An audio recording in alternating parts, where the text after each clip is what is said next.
Hi, everybody. It's Steve Burkhardt along with Christy Holmes and Gary Jones. Welcoming you to another of our Macro Social Work Stories podcasts. It's our honor today to have Dr.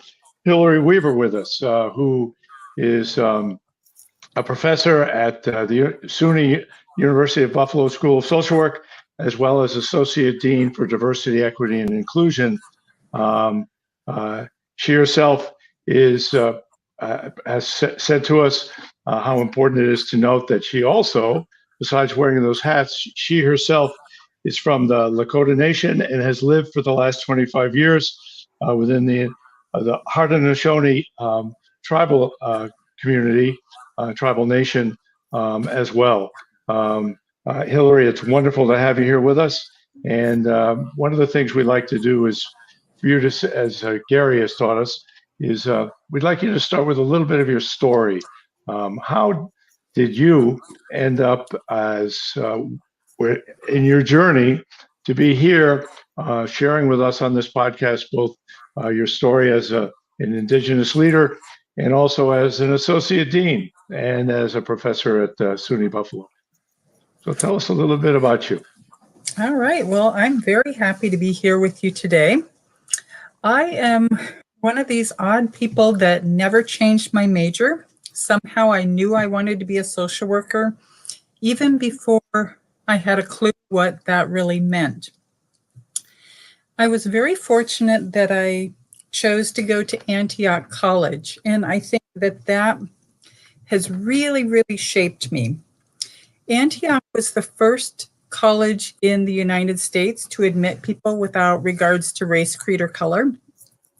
And they did so back when there was still slavery in the United States. Antioch was the first college to admit women to study any degree that they wanted to. They didn't have to just study home ec. The motto of the college is "Be ashamed to die until you have won some small victory for humanity." Mm. So as an 18-year-old, I found myself at this really unique place that set my values, or really shaped my values for what was to come.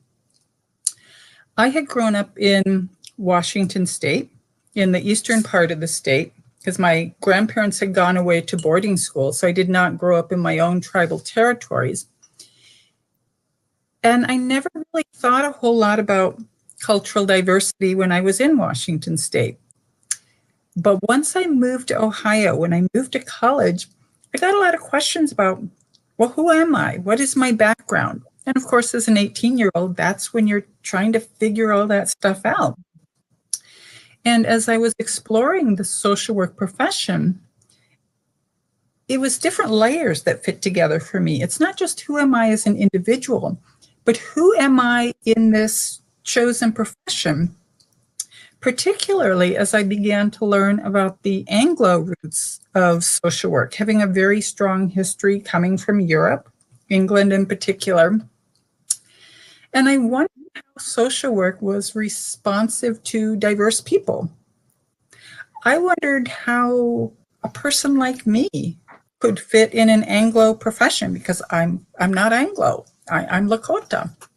So all of these questions were bubbling around when I was in college, and they've continued to bubble around ever since then. Most of my research, my teaching, my service is all related to this cultural piece, and what does that mean for social work? As an educator, I think one of the most important things that I can do is help social work students learn about diverse populations, because often people tend to be in silos and we don't really know about different people. But yet social workers are always working with people different than themselves. So my role, through my writing, through my speaking, through my teaching, is really to help educate people so they will be better at serving all sorts of diverse people, but with a particular focus on Indigenous populations. And I've also done a fair amount of work with refugees as well. So in a nutshell, that's little bit about my background and how I come to this work. Well, it's obviously it's been an important journey that you've been on that not only informs you, but I'm sure informs the students and the people with whom you work. So, what is your position? You mentioned, I mean, obviously, you wear many hats. There's three: one as a professor, one as associate dean, then your research, and then your commitments to the people with whom you work, especially Indigenous people. Um, how has that? How has your journey influenced how you approach your deanship as an associate dean of diversity, equity, and inclusion? DEI is a whole big topic these days, Mm-hmm. and how do we make it something? How do you make it something that's has the depth to it that you want it to be? Well, even before I had that title, and even before diversity, equity, and inclusion was the hot thing, I was always pushing to include this in my work because I had focused on that cultural piece. So Mm. for 7 years, I was actually Associate Dean for Academic Affairs. And when the School of Social Work asked me to take on that position, they said that if I took the position, I could shape it and I could make my mark and I could leave a legacy. So I had to think about what would my mark be? What legacy do I want to leave? And so I started developing a lot of programming, which I believe shapes what we in social work education call the implicit curriculum. Mm-hmm.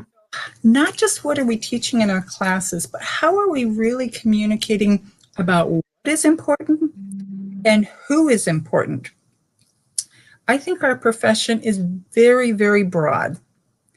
We as social workers do a lot of things. We're not just clinicians doing micro work. There's the macro piece, there's the advocacy, Mm-hmm. the societal change. So I want to make sure that social work students understand this.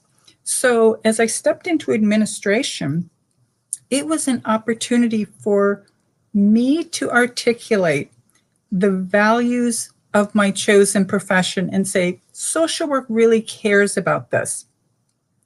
And going back to what I said a couple minutes ago about people being siloed and not really knowing about people who are different than themselves, I thought, well, if I'm going to shape the implicit curriculum, I want diversity front and center, all sorts of diversity.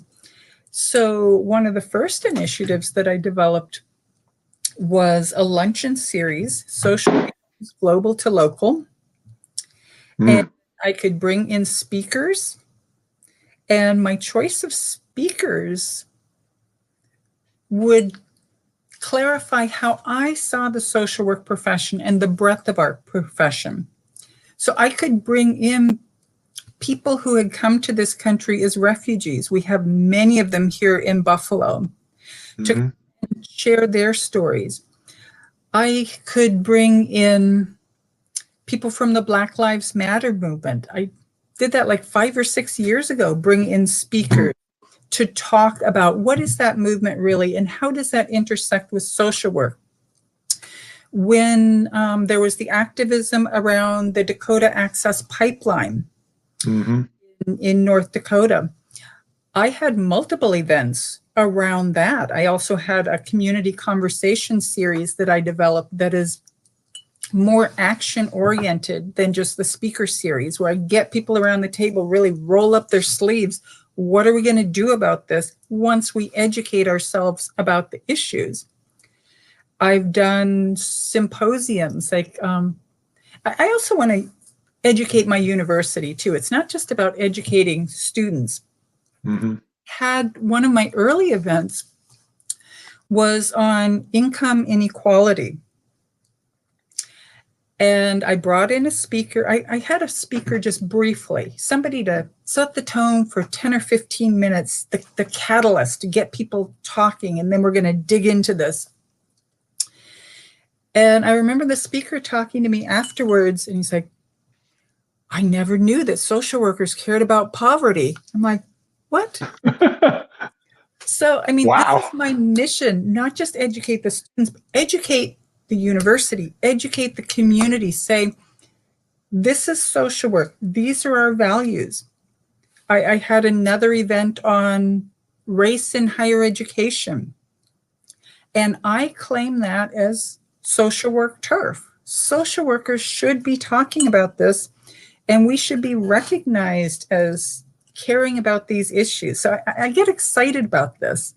And it's an opportunity, even before I was officially in the position of diversity, equity, and inclusion, to kind of infiltrate the system and stake our claim. Say, this is social work. These are our values. This is what is important to us. Wonderful. And how have the faculty responded? I mean, in my experience, I mean, I've been, as a white guy, I started doing anti-racist work when I was 22.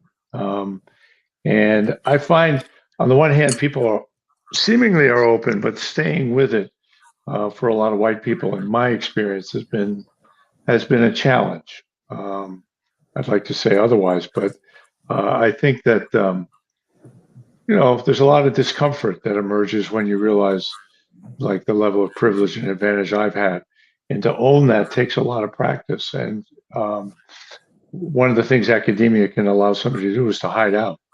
You don't have to, you go to your classroom, it's your classroom. And yet these issues one can't hide out from. Yet people do.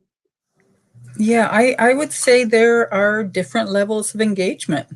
Some people feel very passionate and very connected and want to jump right in, participate in the events, go out and change the world. Other people, not so much. So there are incentives. Like, I always serve really good food at my lunch. And I never serve pizza. I'm very, very proud of that. So when we have our social issues, global to local, I support immigrant businesses. I support businesses of people of color in the community.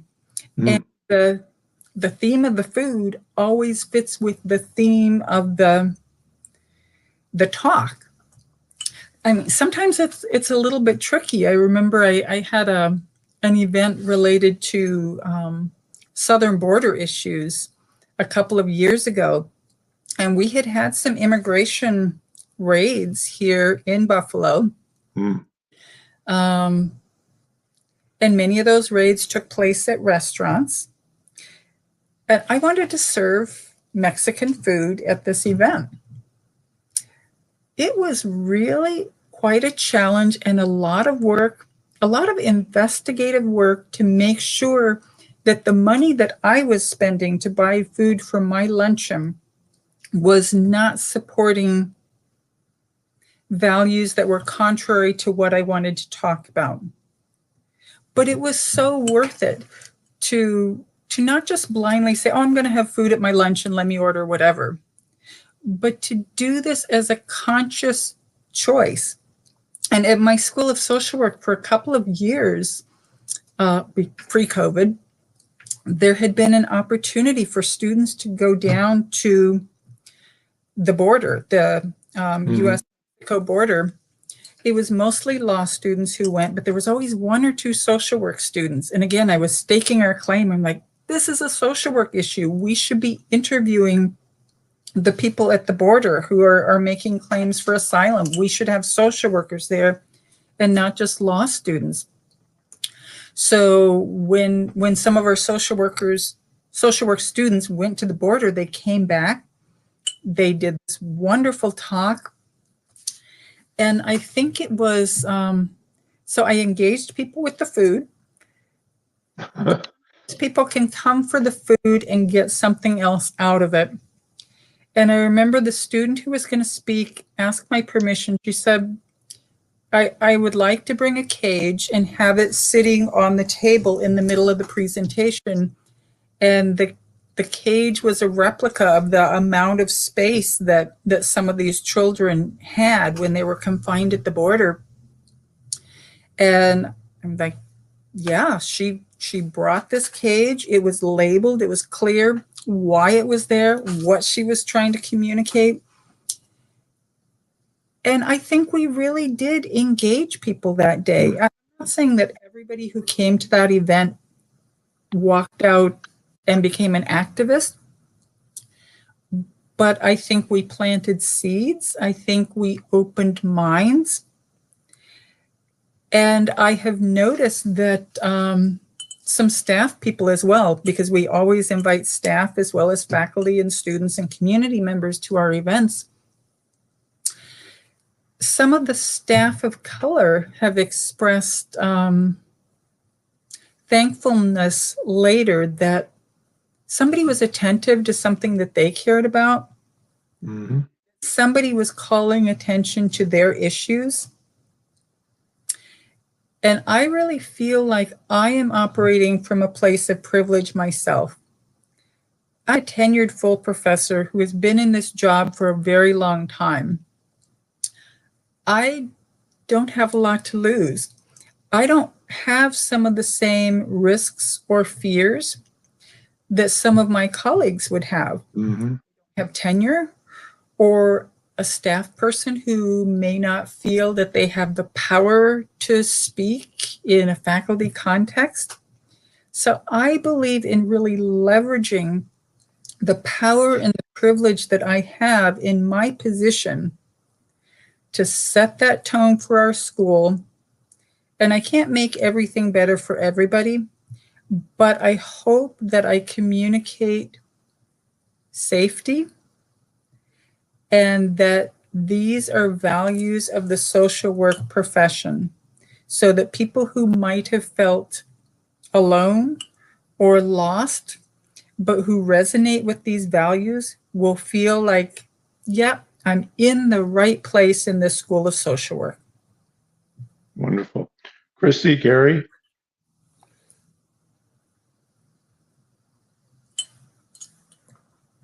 So as you talked about you're in the classroom and who was important, it sparked an interest, because when I look at my textbooks, I don't see, when I see myself, I see pathology. The textbooks, all the textbooks I see from BSW, MSW, and it wasn't until I took my PhD at Howard University where I began to have different frameworks. As you discuss who is important in the classroom, how does that impact the students? How are they transformed as a result of seeing something different, and bringing the lived experience of those who are resilient, but many times fatigue in that process? There's a lot of different aspects in your question there. Yes, absolutely. The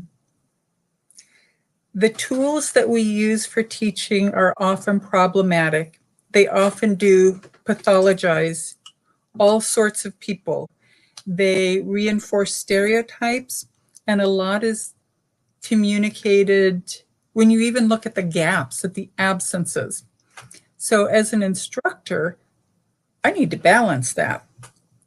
I need to say that, there are gaps in a particular book, but let me supplement with some articles. Let me supplement with some guest speakers. Let me supplement with some films.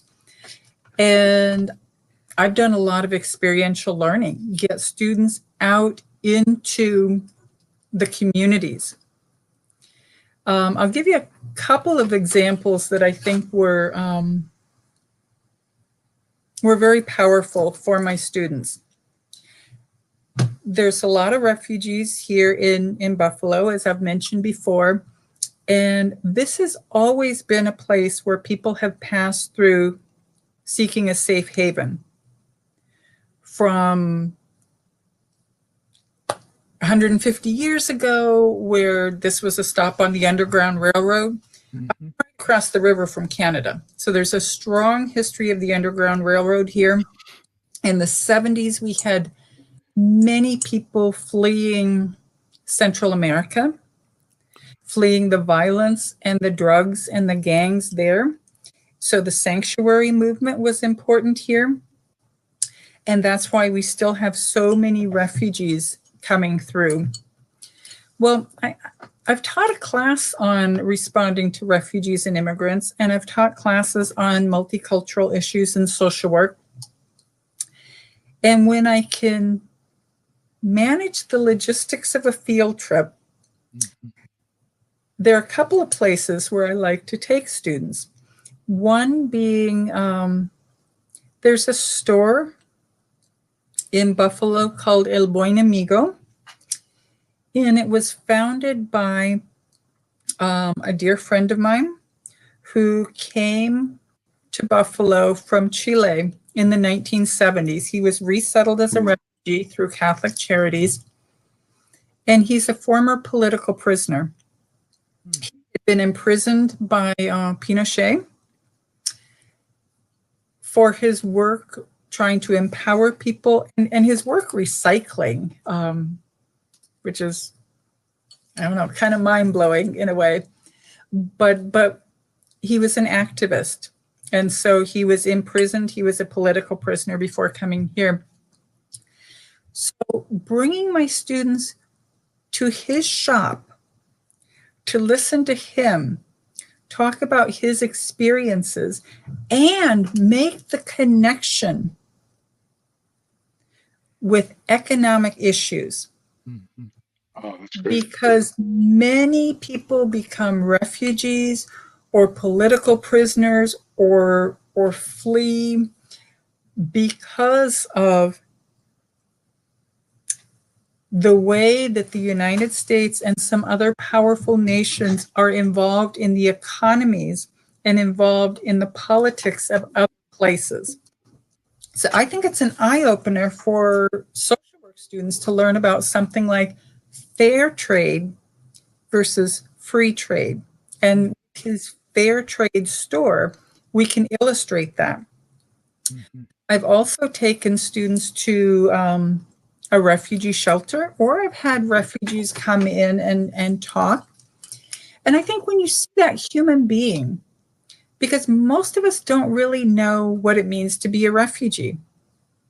We hear the term, we don't know the legal definition, we don't know the circumstances of somebody's life until we meet that human being. And I'll give you one more example of a guest speaker that I used to have in my class. He was very powerful. He was a former student of mine. I often tap former students when they're great and bring them back, come talk to the student. And he was coming home from an internship back in his student days, years ago. He was coming back from an internship working in a foster care agency. And he got stopped by the police. And he was brutally beaten by the police.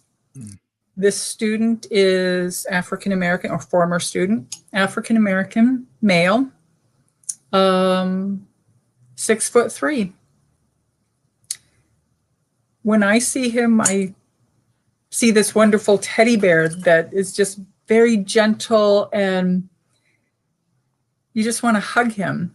Mm-hmm. But that's not what the police saw. And police brutally beat him on the way home from his field placement at a child welfare placement. Mm-hmm. We at the School of Social Work, on some level, I don't think we fully get this. Even in the last year or so, when Black Lives Matter has been a prominent issue, I think we want to think, that's somebody else out there. We don't realize that this could be the student sitting next to you in the classroom. We don't think of social work students getting beaten up coming home from their field placement. And I really liked that my student was willing to share this information. I was shocked. I didn't learn until a couple years after the fact that had happened to him. He kept that to himself. But I think we as a School of Social Work need to reckon with that. Violence is not somewhere else against someone else. It's in our own community. It's the people that we know. It's our students. It might be faculty. It might be staff. It might be the children of people we know. We need to recognize that these issues cut very close to home. It's not somewhere else out there. So this goes back to engaging. This goes back to holding people accountable. And I think, I start back at that beginning point. We need to open our eyes. We need to understand what is happening. We need to begin to grapple with this. If we don't recognize that this is in our own social work community, we're not going to be effective in dealing with it. So I think that's my major role, getting people to open their eyes. Mm-hmm. Christy?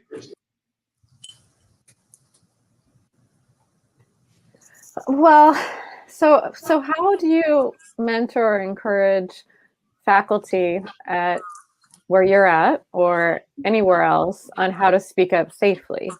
It's interesting to me, to the story about your student, but they never said anything at the time. And there's that sense of silence. It reminds me of faculty as well. There's a reason we don't say anything, because there's some kind of consequence or fear to doing so. I know it's a big question. Any thoughts on that? Yeah, well, I think that people who are safer have a greater responsibility to speak out. And I myself am in a position of safety. I think I have a responsibility to stand as an ally with populations that are different than my own.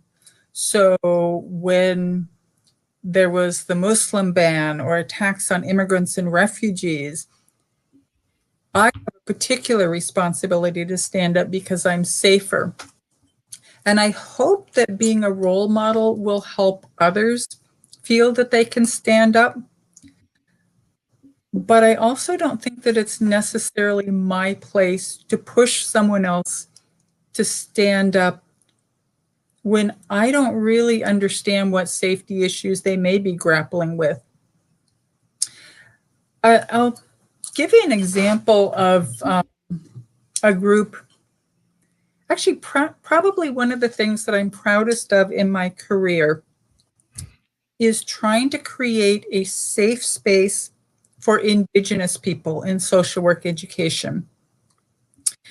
Now, if you look around at most schools of social work, you're probably not even going to find Indigenous faculty members, or perhaps one, maybe two. And there are often tremendous demands on these people that may make it difficult to obtain tenure, may make it difficult for them to speak out. There's a group called ITSWEA, Indigenous and Tribal Social Work Educators Association. And actually this fall, we are going to have our 25th annual all-day gathering. Permitting, we will be able to get together. And it's an opportunity for networking and support. And we can support each other when other people don't even recognize the challenges and needs that we have. So I facilitate that group, and I try to make a safe space for those faculty. I try to make a safe space for other faculty of color in my institution, people that are going up for tenure. I can share my experience, although my experience can be different than someone else's experience. But sometimes it's helpful just to know what someone else has gone through. I've noticed, sorry. Oh, go ahead. I've noticed, I was following a Twitter thread yesterday or the day before, and it was social work. I think originally it was multidisciplinary for sure, but they were talking about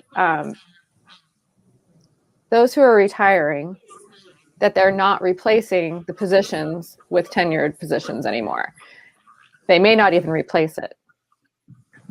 And that was bringing up a whole host of issues, obviously. So those safe spaces that you may have as a tenured faculty member may no longer be available. And so thinking ahead, I didn't even participate in the conversation. I just read and tried to take it in, because I think that's going to be an important thing to focus on in the future if that's not even available any longer. Because overall, academia is moving towards all non-tenure. It's what 79% now is without tenure. So most of the new hires are not going to be a tenure track. So the safety part will be missing. Right now, people are excited to get kind of in the middle of it. It was whether they had a 1-year contract or a 3-year contract, which was the big win now, not a full-time position that was permanent. And so that's the biggest thing people are looking for now, and how minimized they felt by it. So I think that's more what we're headed into. And I think that's really a constraint on our ability to speak up in the profession.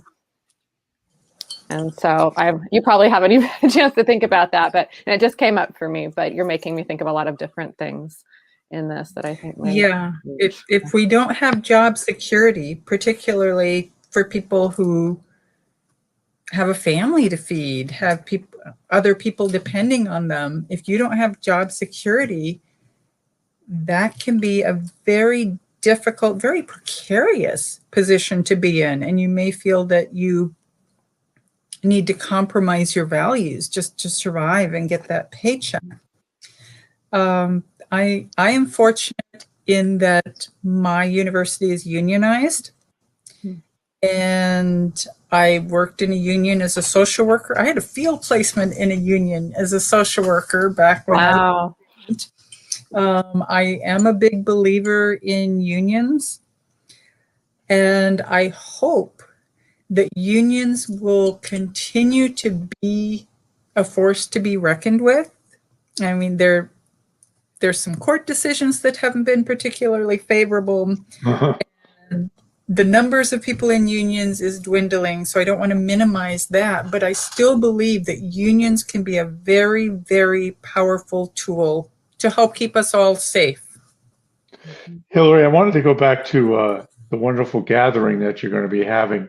What have been some of the possibilities in that work that have been created, and what do people see as some of the challenges in social work that perhaps are commonalities or at least some commonalities that Indigenous folks have in our profession? All right. Well, I like the way you started with the strengths there. So the good stuff that's coming out of the gathering. One of the projects that a group of people has been working on very, very hard is a statement of accountability for the social work profession, for the harms that we as social workers have caused to Indigenous people. In 2019, both the Canadian Association of Social Workers and the Canadian Association of Social Work Educators came out with statements about these harms and the complicity of the social work profession in colonization. So seeing what our Canadian colleagues did, I went to some of my Atswia colleagues and said, how do we hold our profession accountable in the United States? We are very close to having a document that we are bringing forward to the Council on Social Work Education. Actually, it will come for a vote at the June board meeting. It is a very detailed statement where we have done historical research, and we can identify roles that social workers played, for instance, in sterilizing Native American women, in forcibly taking away Native American children and adopting them out to non-Native families. It was very interesting to see how many social workers were originally involved with the eugenics movement. Mm-hmm. So we've got this documentation. We think it'll be a great educational resource. And I think that's one of the real success stories of this organization and our work. Oh, and I will mention that it's not just American Indians. It is Indigenous people In the United States, its territories, its possessions, its commonwealths. We are including not just American Indians, but Kanaka Maoli, Native Hawaiians, American Samoans, Indigenous people from Guam, the Confederated States of Micronesia, which are affiliated with the United States. So it's a broad take on Indigenous people within the U.S. and its territories and what social work has done to these populations. I think we barely touch on that in human behavior in the social environment. Back when I could add more to it, like you said, we were adding different films or readings or articles to supplement what the curriculum had. I would go over the eugenics movement and who was included, and we used some of the case studies, which is a very different view than what we're generally teaching. So I really appreciate that you're doing an accountability statement. Well, I'm hoping that this will be well publicized and a tool that is publicly available to all of us to educate ourselves, to use it as a tool, to educate students, and to hold ourselves accountable. And I do think it has broader implications. I think that the colonial foundation of the United States is associated with every form of exploitation and racism in its many manifestations that we have here. So when you have the colonial powers defining peoples as subhuman, that allowed taking of land, that allowed killing people, it allowed decimation, it allowed genocide. This is that insidious root that underlies all the racism we have in this country. If we can begin to heal in one area, it's not just one siloed marginal area, like pay attention to what happened to Native Americans. It has implications for African Americans, for Asian Americans, for gender issues, for immigrants, for Latinas, for all of us as human beings. If we treat a population as subhuman and that's okay, then we go on to treat other populations as subhuman and we get away with it and we exploit them. So I think that this has a lot larger applications and implications, and I'm really hoping that educators will use this as a tool. Wow, that's wonderful. It's we obviously could talk for another hour. One of the things we've learned in podcasts is to not make them too long, so we keep our audience. You have so much substance, you could talk about many things many times over. I hope we'll be able to have you back. One of the things we like to do is we end not by one of us ending, but by our speaker. And in this case, you, Professor Weaver, we'd love you as a Lakota Native American, as somebody steeped in this work on a wonderful journey, that you yourself have the last word that you'd like to leave with our listeners. Okay. Well, I do want to be clear that my traditional culture is the root and the foundation of who I am. Even in this modern contemporary world, if I did not have these strong Indigenous values, I would not be able to branch out into social work. I think that my understanding as a Lakota person tells me we are all related. We are all valued. We are all worthy. And that's what I bring to social work. And that's what I try to communicate whenever I speak to others, whenever I do my writing, whenever I do my teaching. It's that value base. And I believe that it's very compatible between my Indigenous values and my social work values. And it all goes into making me who I am and doing what I do. I'm very happy to be able to share some of that with you here today. Thank you so much. Yes, thank you for sharing your lived experience. Your lived experience, Thank you. embracing who you are, allow freedom for you to speak truth. And what I got most from this opportunity, this conversation, was the valuing of yourself, your heritage, and valuing of others. When others feel value and seen and heard, they're able to reach their full potential. So thank you. You're very welcome. Thank you.